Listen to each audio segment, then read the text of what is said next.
په دنیا کې له دنیا گوشه کنار شه، سمندر غوندې په اور کې ګلوزار شه، او که هوا دې د جنت په ځان پیرزو وي، ته د خپل ځان اول د بل په کار شه. ګرانو محترمو ملګرو، سلامونه مې ومنئ. روژه هم راغله او سپرلی هم رانږدې دی. نو په دغه سپرلي کې یو پیغام دا دی چې یو کس دی یو بوټی وکري. دا صدقه جاریه هم ده او د وطن د موسمونو دا خوی به هم زمونږ د انسانانو سره ښه شي.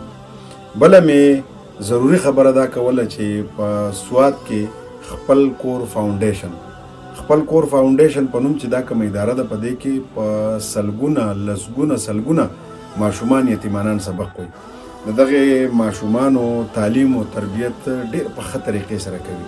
نو تاسو شتمنو خلکو ته مې دا خواست دی که تاسو کوئ چې د خپل روژې په دې میاشت کې چې څوک هم خیر، زکات او صدقات ورکوي، نو هغه د دغه یتیمانانو لپاره کوي.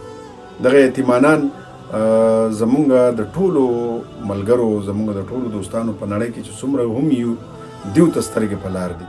نو تاسو کولی شئ چې دا یوه مستنده اداره ده، خپل کور فاونډیشن، او زمونږ په دغه سکرین باندې به د دیو دغه بینک ډیټیل هم وي، د ټلیفون نمبر به هم وي.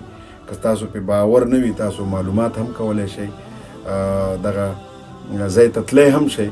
نو په سوات کې خپل کور فاونډیشن او د دې یتیمانان ماشومان چې دي، نو هغه تاسو ته سترګې په لار دي.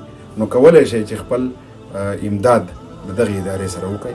دغه درته زه یو خواست کوم. ستاسو د ټولو ډېره زیاته مننه. کور مو ودان.